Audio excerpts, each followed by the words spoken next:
Josh, how you doing? I'm doing great, Don. How are you? Good weather over the weekend. Great weather. Great weather. Yeah. So, want to address the elephant in the room here?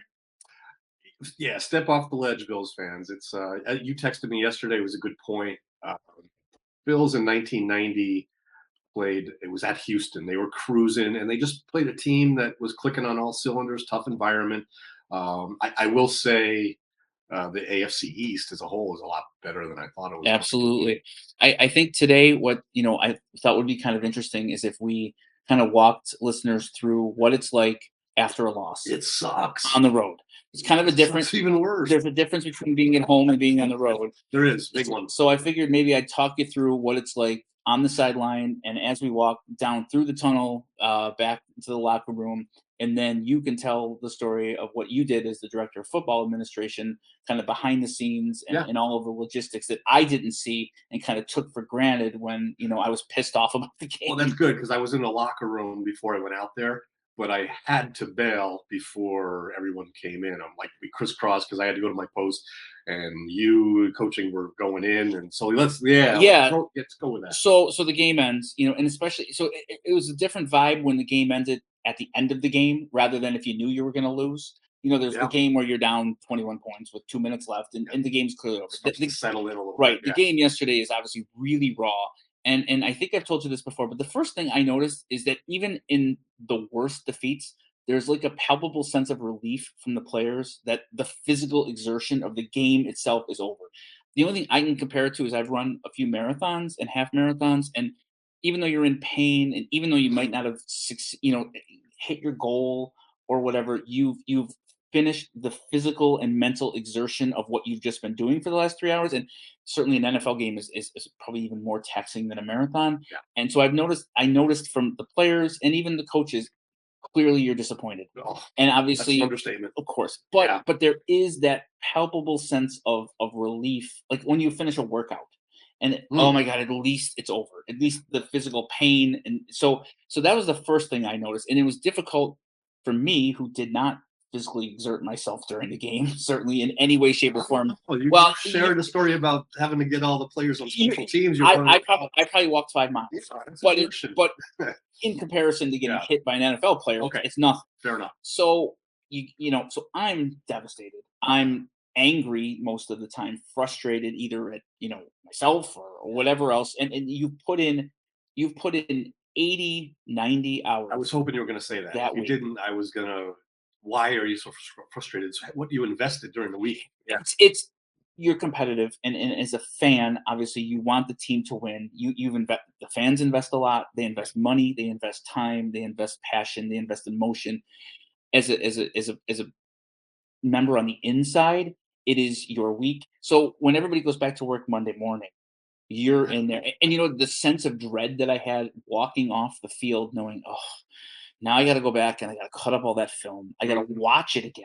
Mhm. I've got to relive, one play, three Yeah. plays, five plays that make the difference in the game. So the game ends, walk into the locker room, and the locker room, while it's sad and it's quiet, it's not dead. I mean, the equipment guys are running around. Oh, yeah. Um, you know, Regardless, people have regardless, jobs to do. They can't. right, it's Yeah. not this scene of complete devastation for a long period of time, because you're going to literally, you have about what, 15, 20 minutes to shower, to change. The guys who have media obligations have to go to the mic.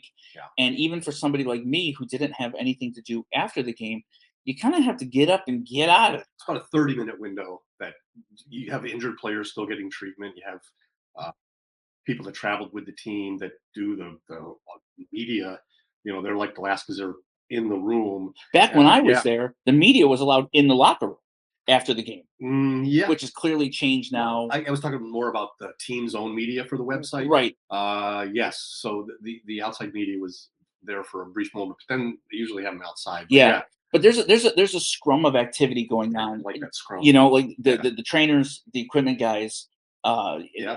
guys like you. Everybody was kind of milling around. So me personally, when we lost, I wanted to just get out of the locker room as Yeah. quickly, because there was nothing you could do in that moment to make things any better. All you could do is say something, or smile, or laugh, or pretend like you weren't, crushed, and you could only raise eyebrows with yourself. Like there was no upside.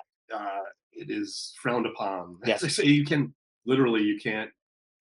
be happy in any outward way. No, no, and I wasn't, Oh no, so it wasn't yeah, hard to pretend, but you just have this feeling of failure, and honestly, for guys like me, it's dread yeah, because it's oh, yeah. we've got to cut this film, we've got to sit through those meetings. You know that basically I'd get off the plane, I'd go home, I'd catch 3, 4 hours of sleep, especially Mhm. if it was an afternoon game. If it's a night game on the Oh, road, that was even to worse bleed right into because then I would just drive right to the stadium and start yeah, and start right yeah, after we landed. So you know that Monday and Tuesday are going to be miserable. yeah. So as the game ends, you get on the bus. The bus is obviously really, really quiet.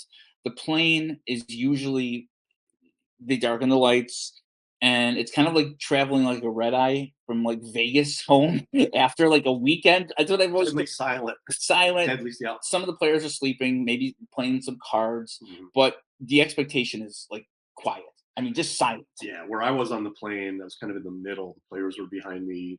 Some of the upper staff was ahead of me. So I had a constant parade of the trainers going back and forth, checking on the injured players in the back of the plane. Before I share what I was doing during that time, you talk about how much you invest. There are times I had games where there was even more of an investment. We played in 2012. We were playing at the 49ers and Arizona back to back. So who was the coach at the time? I think it was who was coach in Dick 2012. Duran? No, no, Oh, Chan it Gailey? was Chan. Yeah, that was yeah before Marrone. Um, decided way in advance that we were All of going to these coaches, by the way, will be on the wheel of failed Bills NFL coaches that we will have later on. cold. Go- So I'm ready, on alert, I should say. So we decided we were going to play the 49ers out there and then fly to Arizona, spend the week. okay. Oh, We got crushed by the 49ers. It was Colin Kaepernick's first game. And who was this guy? He's running all over us. And we had a good team, had a good defense. You had Mario Williams and Marcel Darius and Kyle and Hughes, but they owned us that day. So then we had to go to Arizona, basically set up the office for the week, and then play them. And so we invested a lot. We gave up a lot, and the game came down to we won. Hey, gosh, we won. okay. Yeah. Uh, Rare. CJ Spiller had a play. Fitzpatrick made a play. Alex Carrington blocked a potential game-winning field goal. And the difference. So okay, put that on the shelf. We were ecstatic plus. Sure. Um, And we're gonna get to like what it feels like after a win in an episode when they win. yeah. Okay. So here comes the lost story. Yep. We played a game in London Okay. in 2016. What a brutal And flight home. I had to, so me personally, I had to collect all the passports from the player and coach, hold them in the office safe, Okay.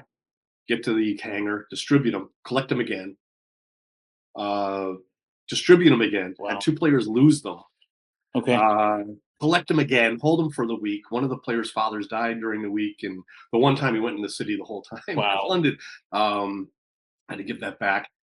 Repeat on the way home, and we lost the game. We were way down. We made a comeback, took a lead.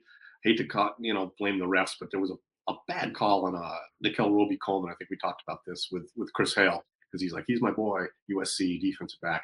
There was a pass interference that extended the Jaguars' drive. That I mean, he didn't talk about Sure. Josh, I but believe. whatever. So we go home. Just after all we put in, it was just extra. So anyway, what I was doing while you were in the locker room, I had to go out to where the buses were. There was, uh, ropes that were set up. I had met with Bill Harpole, our travel guy, who's going to be on the show. What people just to step Yeah, yeah, yeah. what people miss or don't think about is that you're moving like not an army, but like an entire community of people, equipment. Oh, yeah. Like it's 100 and like we talked about in that little short we did. It's like 150 people that are on this plane. 30, yeah, And yeah, a lot and you're moving like an entire organization quickly. quickly. Yeah, Like it's quite a logistical operation. yeah, it's huge. So go ahead. No, no, thanks. That's good clarification. So my job to make sure all those people were accounted. I'm like a shepherd. Yeah, So I had a list of everyone's name in alphabetical order, kind of like this. This isn't it, but I would set up, and then some of the staff were able to come out, trickling out. We would have food for them. The strength coaches were bringing liquids to make sure they were in the locker room too, but Gatorades and Pedialytes that were all by the bus so players could rehydrate. Um, and then I stood there with someone from the airlines, and if I knew them from previous years, like when the division games, they would kind of let me just do my thing, even though they were Mhm. there as TSA to You oversee it. said And that make the sure Patriots were always the joy Patriots, to deal with, right? and they always made it hard for some And reason. they usually beat you, so Um, you're pissed off to begin with. of course. So, and literally everyone came through, and I went to check off their name, and all of that misery was continued and carried over, like I said, to the plane. So that through that whole process, once you get everyone on, boom, get on it. The last people that would come out, Jim Overdorf, Dave Weed, I remember, Scott Birchtold, they would kind of wait around in the locker room to make sure that no man left behind. Right. And once I saw them and the And trainers, you're mixing with Jets employees yesterday who are happy, and they oh just won. So it's this just weird juxtaposition yeah, of the people who you're having to deal with yeah. to like leave the area are thrilled, and you're not. What's worse? I'm glad you brought that up. New York, in particular, whether we're playing the Giants or the Jets, that stadium, they had where we were set up. They happened to be next to. They have like this underground police headquarters. So all the idiots that were Sure. arrested during the Okay. game were brought right by us, and Oh. whatever Oh God. whatever mentality got them arrested in the first place, they just poured it on us because they knew Yeah. who we were. Beautiful. Hey, Sure. both guns blazing. Nothing like You know, getting chirped by some drunk dude who had ran onto the field. How many people? What would you usually see down there? Like the guys walking by. How many people do you usually see get well, they were arrested just during they a were game? just strolling by. It was like a dozen, 15, but they were like at a cop on each side of Okay, their arms. Like they weren't just interesting. So yeah. Hey, go over fights. there. I mean, they cops hauling them in there. Wow. Yeah. That's So just being kicked while you're down by these exactly. drunken Yeah. fools. Yeah. And same thing even when you're getting on the bus and leaving the parking lot. You're getting flipped off. Oh, Sometimes you're getting stuff thrown at you. So yeah. you've come there. Yeah. You've exerted everything you had. You've given everything you had People do. yesterday. They're doing this like You know, oh, that's great. yeah, yeah. Like it's you can't wait to get out of there. But to get out of there is such a pain. And Yeah. and like for the trainers and all, the other thing is you're moving 50 guys almost like a glorified nursing. These guys are beat up, they're banged up. Yeah. Some of them are legitimately hurt. Yeah. They're exhausted. So like you're moving 50 people who are not at their best at all. It's just such a strange. It is. So the Bills experienced that yesterday, and I think as you posted on Twitter, you made quite a bold prediction that you think that's the last time that this 2022 Bills team will have to experience what we just laid out. So I was thinking about it from the perspective of when I was there and what it's like for the players like this morning. Mhm. So by now, we're recording about noon on Monday. It's over. Yesterday is over. There was always the 24-hour rule, Yeah. win or lose. And you go through the film. I don't know what Coach McDermott's Monday morning schedule is like, but for guys like me, I was already onto the Vikings. Mhm. I was literally already doing cut ups and scout team prep for the Vikings. So the Jets game is behind me. So for the players, you're going to go in Monday morning. You're going to have a team meeting. The team meeting is going to suck. Yeah. Everybody's in the room, and blah blah blah blah blah blah blah. Watching film. Then you break down into offense and defense, Mhm. and then you break down into position group.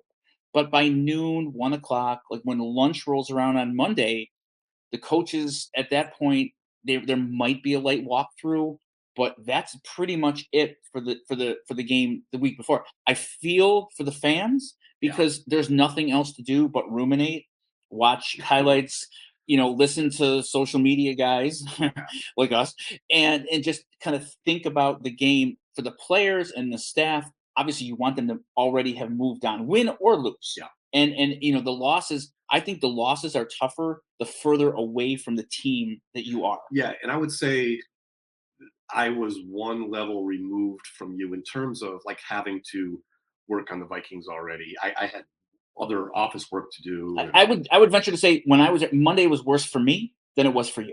I'm sorry, Monday was worse for you than it was for me. that's right. Correct. That yeah, the pain lingered a little longer. That like the 24-hour rule.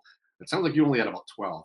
We had 20. Like the problem was too. It's a bad look in the office to be yucking it up. I literally avoided people who had an ability and a tendency to make me laugh. Yeah, sure. And I sometimes you hear people and you're like, Yeah, don't do There was that. Even the cafeteria at lunch, they're just and you could also yeah. tell there the people who the working for the Buffalo Bills was a job. Nothing wrong with that. But the wins and the losses did not affect them like some Yes. of the other people where the wins and the losses so if you were a perm or Yeah. somebody on that side, the wins and the losses did not necessarily directly affect your job status. Yeah. Whereas the coaches, the trainers, the strength guys, even guys, anybody with football in their title, Mhm. your livelihood was directly affected by the play on the field. So it was kind No of a question. weird dynamic on a Monday morning when, maybe somebody who's in the marketing department who I'm sure I want them to win. It would be better if they won, but Yeah. it wasn't life or death. You know what? It's funny. The marketing department, I got to know quite a few folks in there. They were dealing with suite holders and uh, and other sponsors. They would have to go out there and they would catch flack from those people. Like, hey, why didn't they go Oh, for it on fourth down? And they so they got put in their own kind of sure, rough of course. positions. Couple things. I made this point before in an earlier podcast, but our audience is growing and we're on the subject. A guy, Rick Fairband, used to work for the Baltimore Orioles, came over. He did the scoreboard. We got a new scoreboard. He knew how to do it.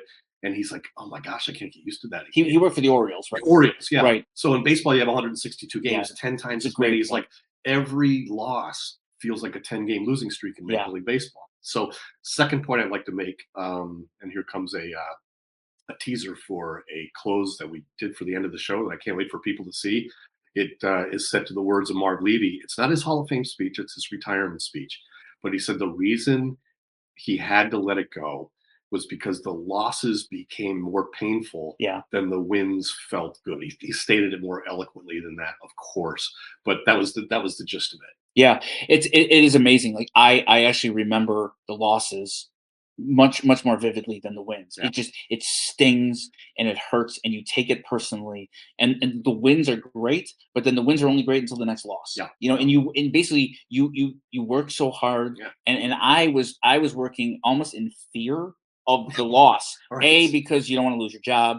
B, because all the people around you don't want to lose your job. And C, that feeling after the game when you lost is the thing that you want to desperately avoid more than anything else. Josh, I hate to do this. I'm going to go Roy Firestone on you here. Okay. Uh, and that's what happened to you. That is what happened to me. That's it. After the New England game in 2000, I remember Ronnie Jones coming up to me and saying, "Get your resume out. Update your resume." Yeah. Because the coaches were so what people might not remember or recognize is that these players and these coaches have been doing this since high school. They've Yeah. lost. Even the best players even have lost 100 times in their career. They're used to losing. They don't want to lose, but they're used to losing. They're used to getting. A lot of these coaches have been fired 3, 4, 5 times from a college job, from an NFL job. Almost all of them have been fired, except for me, who this was my first time. And I remember Wade saying to me, he's like, "All right, kid, you got hired, and the next thing on your docket is to get fired because you get hired, and then you're going to get fired. That's just the NFL." So yeah, that's what. So we lost that game. And he looked at me and he goes, "Yep, you might as well update your resume." And it occurred to me. I'm like, yeah, like it's that important. And that was the lens that these guys kind of lived through, where the players didn't live quite through that lens. Like I'm hoping that the players Yeah. have already moved on, but the coaches, I mean, it is Yeah. every day, every minute, it is fear. Most of the, and you could tell the good coaches because they don't coach out of fear. They coach to win. Good They point. coach Yeah. to win. Yeah. Whereas a lot of these guys coach not to lose. Yeah, we talked about that with Greg in our last interview, and that's what happened to me too. It was a regime change that wouldn't have happened had the previous regime continued to be successful. Yeah. So it took a little longer. It took 4 months after a season, for 5 months after a season for me, whereas they wiped out the whole coaching staff after you like that next week. Yeah, but I sat for a That's another episode. We can't wait to bring you Glenn Parker, and he's going to be coming up next. Okay, we are joined by Glenn Parker, a California guy who was drafted in the third round by the Bills from University of Arizona in 1990, which is the year du jour. He played 174 games. along with 4 Super Bowls with the Bills, another Super Bowl with the Giants in 2001 before retiring, becoming an NFL TV analyst, multiple networks, including NFL's network playlist. And Glenn, thanks for coming on. Oh, my pleasure, Don. I'm very happy to be back. I love the stuff you post occasionally, some old footage, and it's kind of fun. It brings memories. Did you see the link I sent to you before the closing? Oh no, I didn't. I didn't have a Okay. chance. Okay. You got to tell them about that, Don. Tell them what you found. So I in 1993 Super Bowl 28. I had a video camera. Not everyone had a video camera at the time, of course. Right. So I think Kenny Davis had one, and I remember guys saying, "Oh my gosh, bring that to wherever you go. Bring it." I like before leaving the hotel, bring it, and then you got to show me. And I did. I also in. Did you go to Berlin? That Yes. Yes. Yeah. Okay. I have to look for you in there because I still haven't been through there. But guys were like, you gotta show me after this, and I lost it for years. I just found it again. So this is literally footage never before seen, and I'm excited to kind of put it out there. But you'll Oh, I can't. Well, I'll look at it as soon as we're done. good, and I have more to come. So I think the last time I saw you, I want to say it was like 10 years ago. You probably don't remember this, but it was at Washington Reagan Airport at a layover, and I was talking to you, and then my wife came running up to me. She goes, "Oh my gosh, they changed our gate." I had to go through security again, and like had to cut off our conversation in the middle. Yeah, I remember. Yeah. Yeah. Yeah.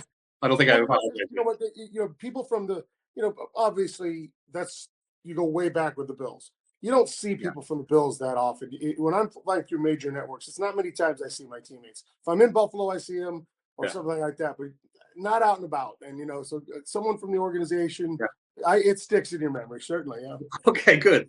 So, Glenn, one of the things we love to do here with previous guests is kind of take it back a little bit and talk about why you chose University of Arizona and what are your recollections of leading up to draft day and draft day itself. And again, we tell the audience free cell phone, which is relevant. Right. Yeah. Yeah. Well, so for me, it was I being a Southern Cal guy, being born and raised right at the beach, Huntington Beach. USC was kind of the dream. That's where I wanted to go. I thought when I started playing football, they were the first offer. They were one of my first recruiting trips, and I didn't feel like they understood who they were getting. I think that it was kind of the same recruiting pitch to everybody. Whereas Dick Tomey at Arizona had come from Hawaii. He looked at a kid who had never played high school ball, who just surfed and hung out, and he shows up in my house in shorts and Hawaiian shirt and flip flops. All the other coaches showed up in suit and ties. I was like, man, I'm going there. That guy gets me. I like that dude. So Right. that's kind of why I picked it. It was and the feeling of family among the teammates. Like when I came on the recruiting trip, I didn't feel like anybody was threatened. Whereas at USC, I felt some of the guys were threatened that they were looking at a JC guy to come in and start right away, like he's going to take one of our jobs. It was never like that at AZ. So let's go. Obviously, you have a successful college career. Did you expect to be drafted? Did you have an expectation of when you would be drafted? And I always like to ask the guys, what did draft day itself look like for you? Like, because the draft back then wasn't, obviously what it is now. How did you find out that you got drafted by the Bills? So I expected to be drafted. I had been projected to be one of the first offensive linemen off the board. And in all prior years, and I believe every year since, the fifth offensive lineman and second tackle taken in the draft would be a first rounder. In our year, I think they only took one or two in the first, one or two in the second, and I went in the third. I was the fifth, I think, off the board, but I was off the board in the third and I think the reason that happened is because of all the juniors coming out. It was the first time, so there were a lot more people in the pool. But for the draft day, I actually thought I would be drafted higher, obviously, is what I'm saying, but that's neither here nor there. You can't control that. But draft day, I had a party. I had a bunch of friends, all of my family at my house in Huntington Beach. We had a couple of kegs of Anchor Steam beer going, and we just hung out in the pool and talked. And as it dragged on, it was still fun, no big deal. And right as ESPN went off the air, I got the call, and it said, "Please hold for Bill Polian." I was like, "Okay, I don't, you know." I don't know who Bill Polian is at that point. I don't have a clue who the GM is. He says, "Hey, You didn't say the team? They didn't say who the team was? Just no." He said, "Hey, please hold for Bill Polian." I was like, "Okay," because ESPN had gone off the air, so I had no clue. And we want to welcome you to the Buffalo Bills family, blah blah blah. And then on came Marv Levy to talk to me for a bit, and then they called back a few hours later with all my flight info because I was flying out the next day to go to Buffalo. Back then, you came out the day after the draft. You met it. So it's April and you're in Arizona, and you get the call that you're coming to Buffalo. Yeah, as a matter of fact, I was actually in Huntington Beach, California. Oh, California. So backyard there with my family, and yeah, I didn't know much about Buffalo other than Jim Kelly, Thurman Thomas, Bruce Smith. That's what I knew. I didn't know anything about the town, the team, and it just so happened. I find out I'm going. Yeah, I'm like, okay, it's gonna. My dad at that point said, "Well, get ready for 4 seasons." I go, "What do you mean?" He goes, "Oh yeah, you're gonna love the 4 seasons. There's early winter, winter, late winter, and next winter." I forgot. yeah. So, and I recall I got there, and I think it was on May 16th after the draft, our mini camp. It actually snowed that year. Oh, May 16th of 1990. I was like, I got off the plane after the draft. I had a pair of jeans. I think I owned 2 pairs of shorts, maybe 4 t-shirts, and flip flops. I didn't own anything other than cleats for shoes, other than flip flops. And so, yeah, I found myself having to. It was a shock to me, but it ended up being a great shock, because it turns out a good friend of mine here at the U, a girl I knew, said, "I'm from Buffalo. Let me show you my town," and so it was great. She got to show me the town. I got to learn a lot about it, and we ended up getting married 30 years ago. And oh, wow. Really, That's amazing. good story. Yeah. So you married a Buffalo girl.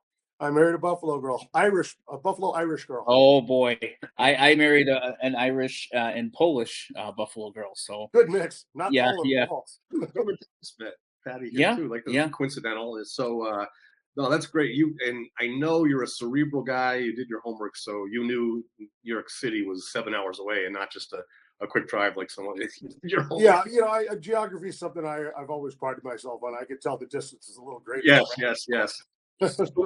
We've asked a bunch of the guys, obviously what it was like to come to Buffalo, but then what is it like coming to a team that is like the Super Bowl favorite? Like obviously you're not coming to a team that's rebuilding or whatever. Like the egos and the personalities. Like once you got here, was it what you expected to be playing? With a bunch of Hall of Famers. Like what was that like? You don't nobody can prepare you for what it's really going to be like. Every situation's different. Every locker room's different.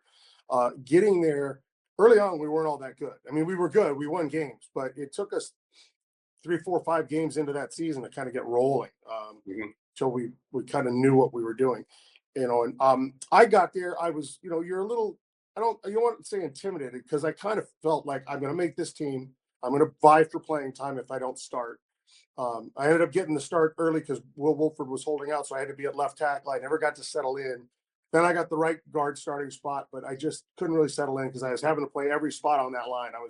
I was starting some practice at tackle, some at guard, some at left guard, some at right guard, some at right tackle, some at center. So I was moving all over the place. So I didn't really have time to be intimidated. I didn't have time to enjoy it because you can't. You just got to go. I think any rookie will tell you at first you're a little, you can be overwhelmed, and I never felt overwhelmed. But I felt like I have a job to do. I got to be ready. I got to keep going every day. And next thing you know, you look up and you're in the playoffs. It's January. You haven't had a break because you've been training for all your all-star games and the combine. You're like, man, this is a long season. We just keep going. And we always like, and then in later years, you tend to realize rookies tend to swallow their tongue sometime in November because they've never been working that long. They're like, oh my God, what does this thing end? Because all your seasons up until that point, college and high school would end, end of November, right? Oh yeah, you're done at 12 weeks. You don't have the whole, when you finish that bowl game your senior year, you prepared for a bowl game. Now you're preparing for all-star games. The minute that's done, you're preparing for the combine. Combine comes up, and next thing you know, the draft's on you, and you're out in Buffalo. So you have very little time off, and it actually prepared me well for that 4-year run with the Bills because we had no time off for 4 years. It was like we got done with that Super Bowl, we were right back in it, man. Yeah, Glenn, and it's funny you just got ahead of me because I was telling Josh before, of course he remembers those years very well too. They were his formative years, 1990 more. All 4 of those years were my high school years here in Buffalo. So, but one of the things I remember about you was your versatility, and you were the first guy to go in for everyone. You joined a great offensive line that had been playing together for years, and how hard was it? You kind of just said it, but knowing that you were going to be the first guy to go in at any position except, I don't know, maybe center. I don't know. I don't remember you playing there. Maybe you did, but I practiced it. I never had to go in because we always had Mitch or John Davis. Now, when I got there, the only position open would have been right guard. And John and I kind of fought for that. And I had to go to left tackle because Will Wolford held out. So I moved over there and did that, and John slid in. And so I just became that guy who my incentives in the contract, I think I played 65 or 70% of all the offensive snaps that year. I think, and I got 4 starts. So I just played a ton because injury, or they were subbing me in with John quite a bit. So every game, a coach was like, Glenn, where's Glenn? You're in, you see a guy go down, I'm running in at wide receiver, whatever.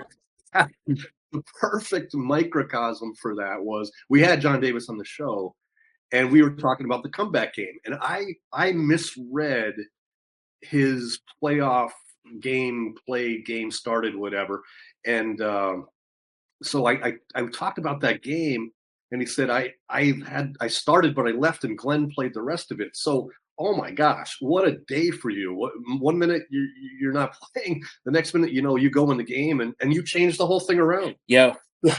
No, actually, I don't remember. I don't remember if I started that game or not, and I know John thinks he did. I don't know. So that's interesting. Already come out for a nagging injury, and you were in.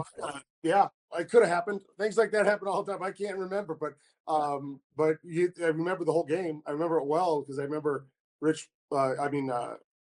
Farad asked me, well, "What are you going to do during this break?" When we were down, I said, "We'll go back to Huntington, but let's get through the game." And during the game.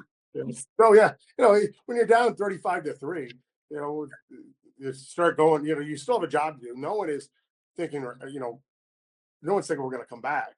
Right. But that you're a professional. You go out and you do your job every play. And you don't worry about the other guys. Just do your job. Try to win your battle that moment. And, if you just do that and you go back to the basics, it's amazing. Great things happen. Do you have a favorite game, like as a Bill? Like obviously, the comeback game, the 51-3 game. Like, but do you personally have a game either that you felt like you played great, or something that you remember? I think all the big games come to mind, obviously, but there's some that I look back on. Like I remember, was it Miami AFC Championship game? We were the wild card after we had got. So after we beat Houston, we went down to Pittsburgh and beat them there. That was a great game to win. Yeah, because they were stacked defensively. They were very good. But to win that at their place, because their fans, their grounds people were talking trash to us. Like, this is our year. We're blah, blah, blah. You got backup, blah, blah, blah. And we smash them. And then down in Miami, they felt like, oh, this is our year. We get the Bills here in the playoffs. This is, they don't have this ice and snow. And we ran what was called Rip and Liz. It was a quick screen out to Thurman with myself and either myself.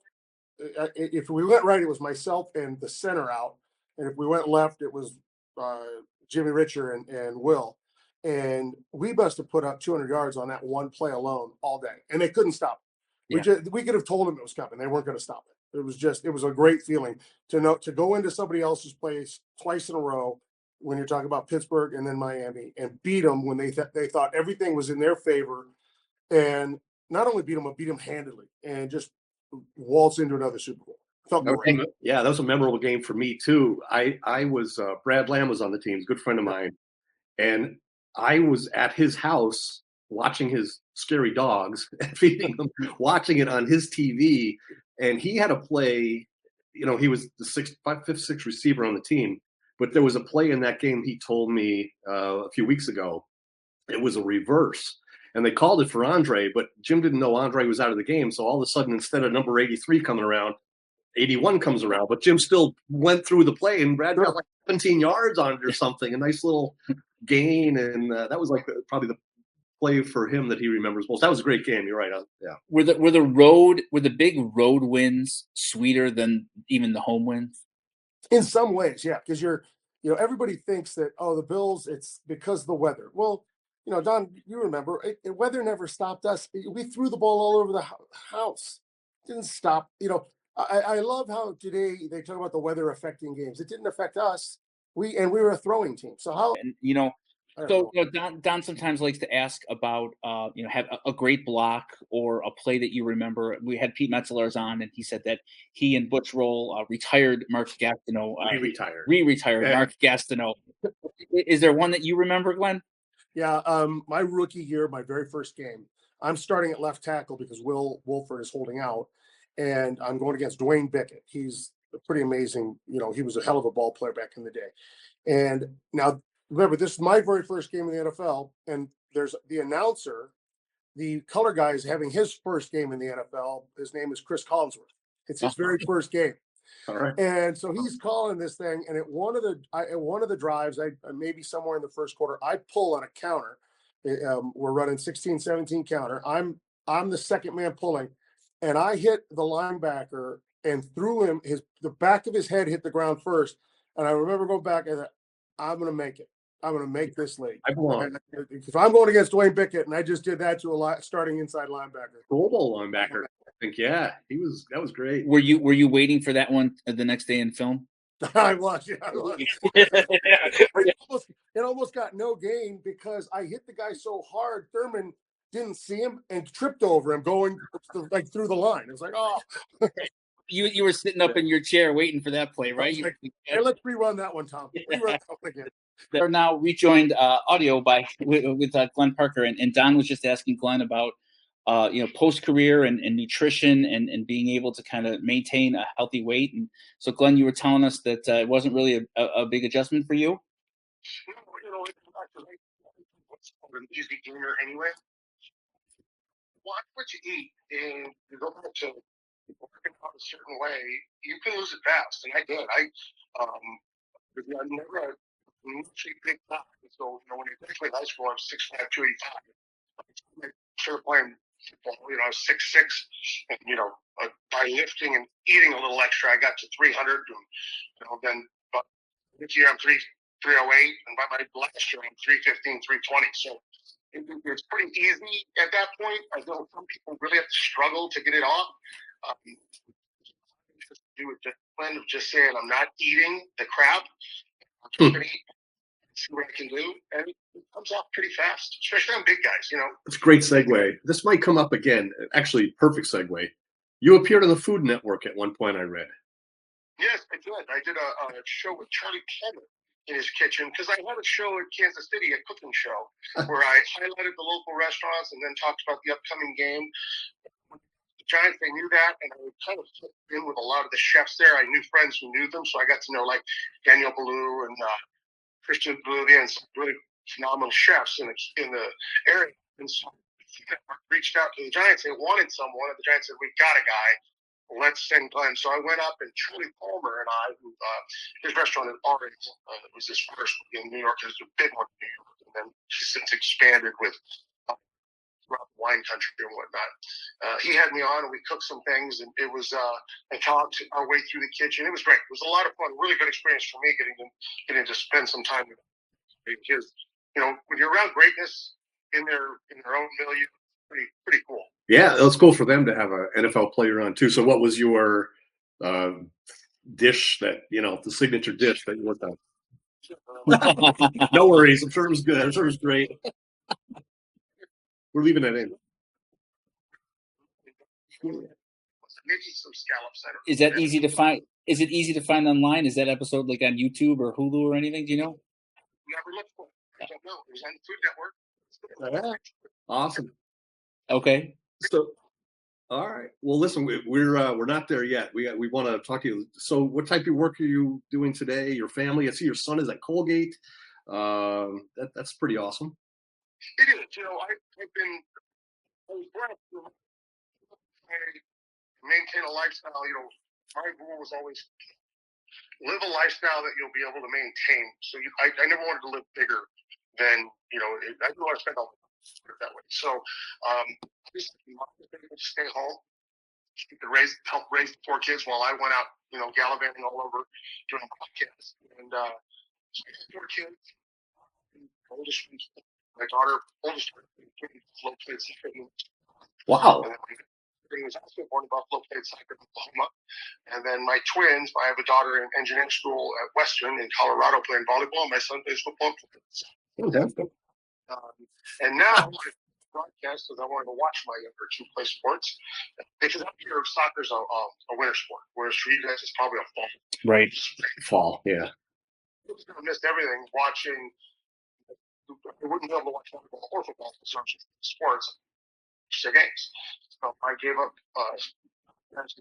retrying to get into it anymore simply because I wanted to see them. And so I took a job with the University of Arizona. I'm the director of outreach and engagement, and my job is to get out there and network with our alumni in the country and get them connected back to the university. So they would like that to be. Do you get back to Buffalo ever? I get back to the area a lot. I don't get to Buffalo as much. I still have a lake house in the Finger Lakes in New York. Okay. Wife's family had one there for years, so we ended up buying one on the same beach. So we spend our summers back there part of the fall. So I don't get to Buffalo often. I've been to Bill's Drive since I left. Yeah, chance. Wow. One of these. I was thinking maybe this season. We'll have to wait and see. If not this season, I'll be there next game. But yeah, I love the town. I love the city of Buffalo quite a bit. It's friends there. So I try to get, but it's mainly to the Central New York area. You were a very highly admired and respected player here. I'm going to make sure Jeremy Kelly, the alumni director over there at the Bills, gets this episode. And we're going to make that happen. We're going to help make that happen here at If the Walls Can Talk. Absolutely. Glenn, we're going to leave. We have a new segment called the 2-minute warning. So we're going to try to ask you as many questions as we can within 2 minutes and see if we can get some fun answers from you. And I'm going to start our clock here, and I'm going to start with, what 2 non-essential items would you want if you were shipwrecked on a deserted island? 2 non-essential items shipwrecked. Can't open it. That's good. Give me the strangest gift you've ever gotten for Christmas. Beer all the way around. Oh, that's beautiful. Give me a popular food that you don't like. Nothing I don't like. Best concert you ever attended. Waylon Jennings' Clean Shirt Tour, Buffalo, 1993. Excellent. In Kansas City. Oh, I saw them okay, I thought I saw them. Favorite movie? You got to give me a gun. It's too big a thing. You got lunches. You got to try it. True. Give me a Western. Give me a Western, Glenn. John Wayne, Gary Jr. Comedy. Oh God. Give me three people who you'd want to invite to dinner, dead or alive. Dead or alive. 3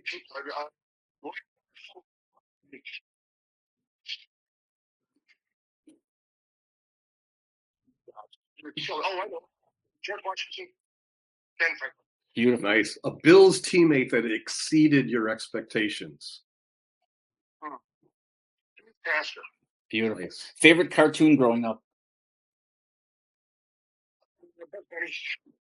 A Rusty Jones memory, quick.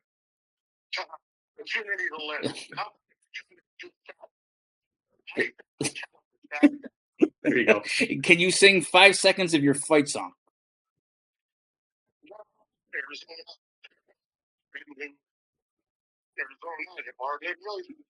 Beautiful. Thank you so much, Glenn. Did not disappoint. You crushed it.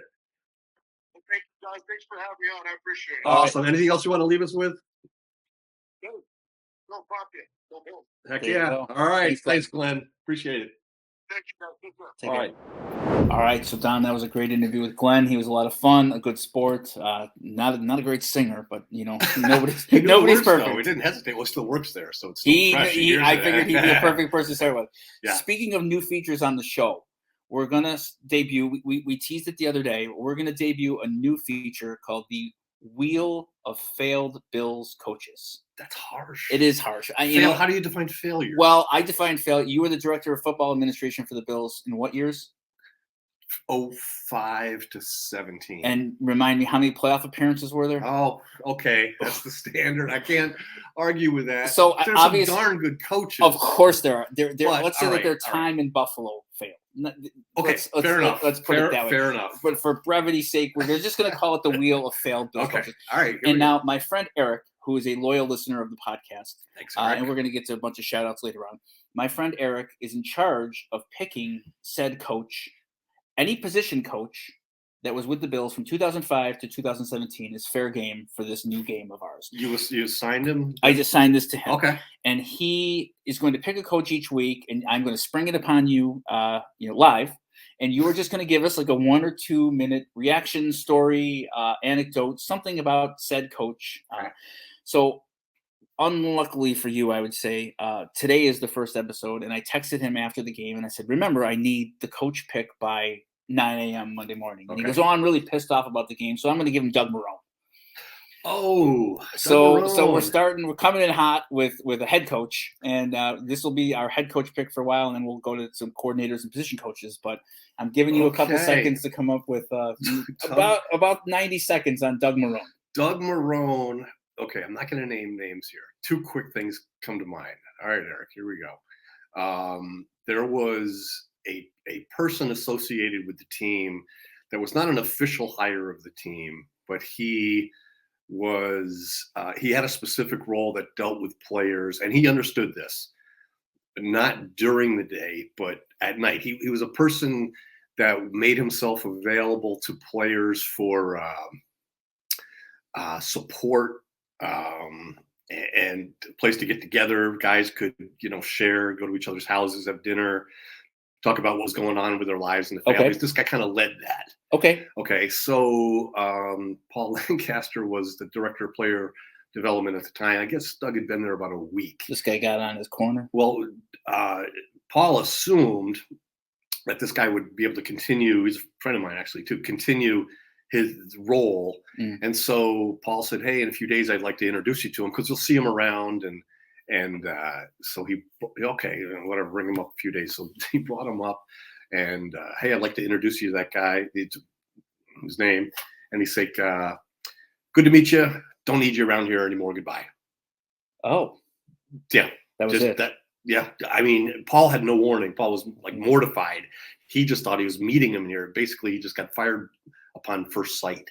We don't need someone in that role. I don't want to see you around anymore. Wow. Goodbye. And Doug Marrone was the guy that delivered the message in his own office. And then the other thing I remember about that was he had a very strict dress code. He came from Syracuse, and when the team went on the road, he told them before the first game, apparently repeatedly, this is the dress code you must have, coat, tie.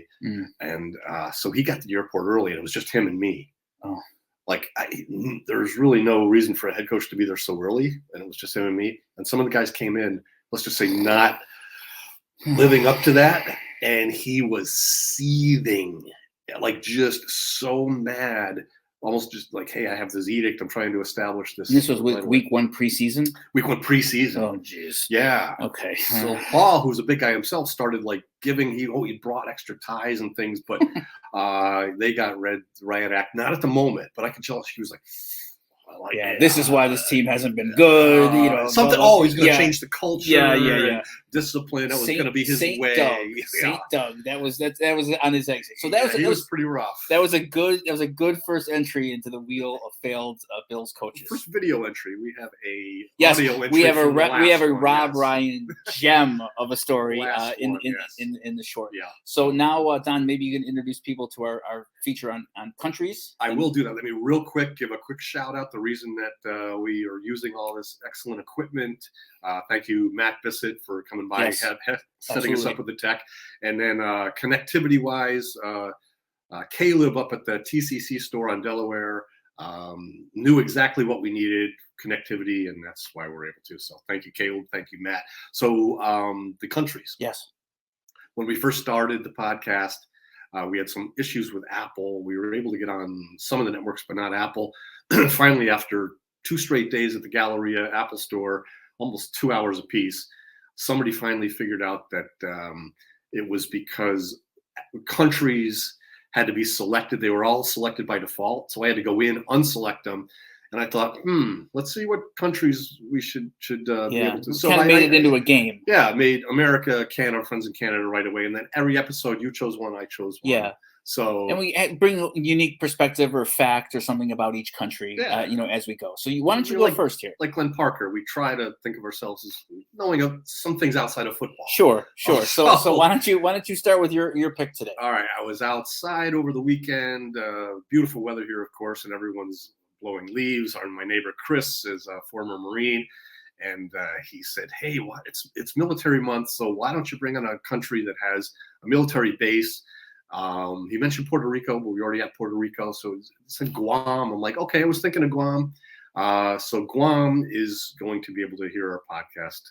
I'm sure the friendly folks in Guam, they're what, Guamites, 16 hours ahead of us.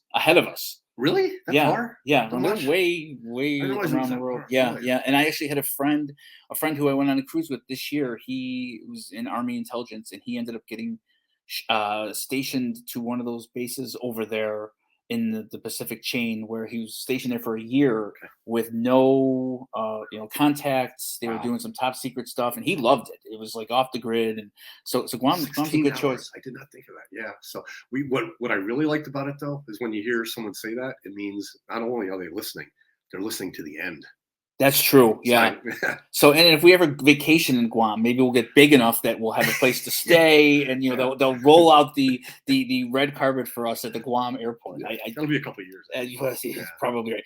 You know what? I'm going to stay on the military theme, and I've mentioned my cousin's husband David, who admirably served in the Army, and he's retiring actually I believe in the next 30 days. He's getting after 22 years. What was his name? His name is David. Oh my gosh, you put me on the spot.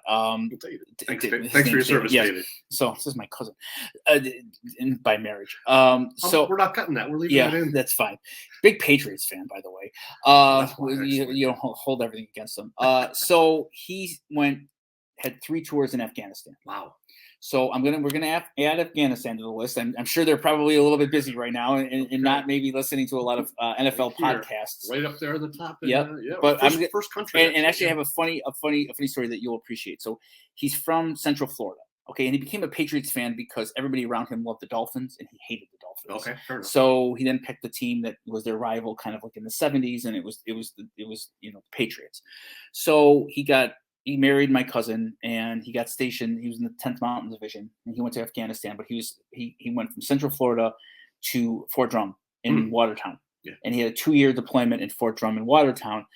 And I remember he'd come to Buffalo kind of to hang out with us, because clearly anything is better than Watertown. Oh, that's up there. And it's up there. Yeah. And he said to me the one time, he goes, "I prefer to be in Afghanistan than Watertown, because they'd have to do the runs in the middle of winter, and it had to be 25 below or less to cancel the runs." Oh. So he was genuinely serious. So my buddy Sammy who had a bunch of the questions that we asked Glenn Parker. He has some property up in the Thousand Islands, and every year we go up there and we pass by Fort Drum, and I always take a picture of the Fort Drum sign, because I think to myself, I know somebody personally who said they would rather be in a combat zone in Afghanistan than at Fort Drum, and he meant it. Listen, I know I'm from the Adirondacks. I'm from Speculator, New York, and not too many people know where that is, but it's deep up in the Adirondacks, and Watertown's I think 2 hours north of that. Yeah. So I know what cold Adirondack winters are. That's even that's Arctic. So those are 2, Guam and Afghanistan. We're up to about 25 countries. We have plenty to go. 26. Well, 24, 26. That's an even number. Right. So we have plenty of countries to go, and we have plenty of failed Bills coaches to go. We're hoping to have Daryl Talley on the episode next week. We're pretty sure, and we'll make an announcement on Twitter. Kent Hull's son. Yeah. Drew Hull reached out to me on Twitter, and he's real excited to come on to the show. He actually just had a baby who would be Kent Hull's grandson. And he's running the Kent Hull Foundation. So we'd be excited to talk to him about, his dad, who's a legend, and, one of the best offensive linemen, not only in Bills history, but in NFL history. So we will. There are others too. Yeah, we're putting together. We already had Glenn and others, but boy, there's a lot left still. Absolutely. To come on. Yeah. All right, we'll see everybody next time. All right, go Bills.